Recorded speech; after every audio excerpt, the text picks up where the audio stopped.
అభిమానులకు జగనన్న అభిమానులకు వైఎస్ఆర్ కాంగ్రెస్ పార్టీ కార్యకర్తలకు నాయకులకు ప్రతి ఒక్కరికి పేరు పేరున హృదయపూర్వక నమస్కారాలు తెలియజేసుకుంటున్నాను।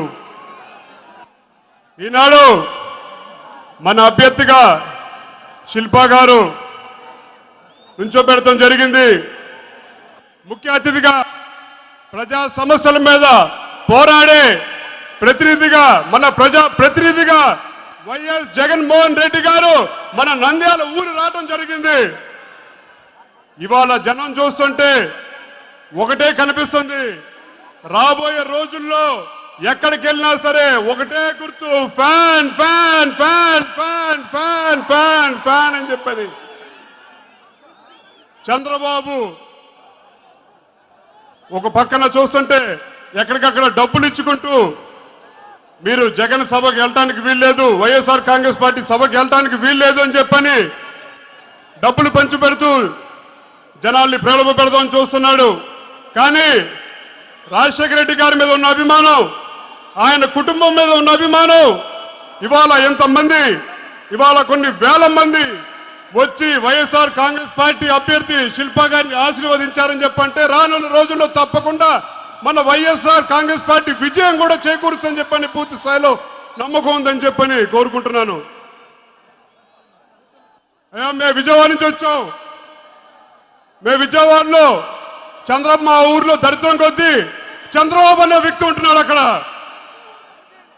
పేరుకి రాజధాని కింద పెట్టాడే కానీ ఏమీ లేదు, మాయ మాటలతోటి కేవలం ఎక్కడికక్కడ రోడ్డు విస్తరణ అని చెప్పంటాడు, దాని తప్ప ఏమీ లేనే లేదు।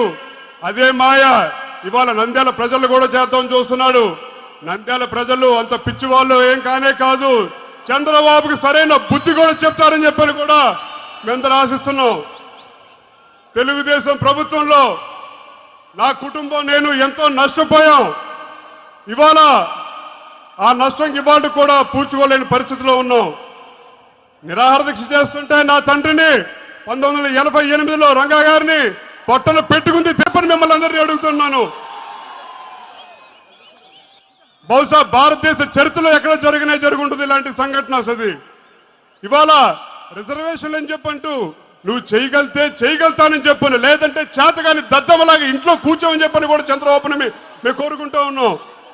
రిజర్వేషన్లు నువ్వు ఇచ్చిన హామీ కోసం ఇవాళ ముద్రగడ్డ కానీ లేదంటే ఇతరులు కానీ పోరాటం చేస్తూ ఉంటుంటే ఎక్కడికక్కడ హౌస్ అరెస్టులు చేసి బలవంతంగా గృహ నిర్బంధనం చేస్తూ ఉన్నాడు చంద్రబాబు నాయుడు। నీ వల్ల అవుతే అవుతుంది, లేకపోతే వల్ల కానే కాదని చెప్పని కూడా మరొకసారి మీ అందరి సమక్షంలో చంద్రబాబుకి చెప్తున్నాం। ఇవాళ ఈ జనసందోహం చూస్తుంటే తప్పకుండా రాజశేఖర రెడ్డి గారి ఆశయ సాధన కోసం వైఎస్ఆర్ కాంగ్రెస్ పార్టీ ఏదైతే మన పార్టీ సింబల్ ఉందో ఫ్యాన్ గుర్తుకి ప్రతి ఒక్కరు రాజన్న అభిమానులు జగనన్న అభిమానులు అన్న వస్తున్నాడు అని చెప్పని ఇది ఈ ఎన్నికలతోటి చంద్రబాబుకి సరైన బుద్ధి కూడా చెప్తారని చెప్పని కూడా నంద్యాల ప్రజలు ఇక్కడితోనే చంద్రబాబు పతనం కూడా మొదలవుతుందని చెప్పని కూడా మీ అందరి సాక్షిగా కూడా మీ అందరు ఆశీస్సులు మీ అందరి ఆశీస్సులు ఎల్లవేళలా రాజశేఖర రెడ్డి గారి కుటుంబానికి వైఎస్ఆర్ కుటుంబానికి వైఎస్ఆర్ కాంగ్రెస్ పార్టీకి ఉంటాయని చెప్పని మరొకసారి నాకు ఈ అవకాశం ఇచ్చిన మా అన్న జగనన్నకి అన్న వస్తున్నాడనే వినాదంతోనే ప్రజల్లోకి ముందుకెళ్దామని చెప్పని కూడా మీ అందరిని కోరుకుంటూ సెలవు తీసుకుంటున్నాను। జోహార్ వైఎస్ఆర్।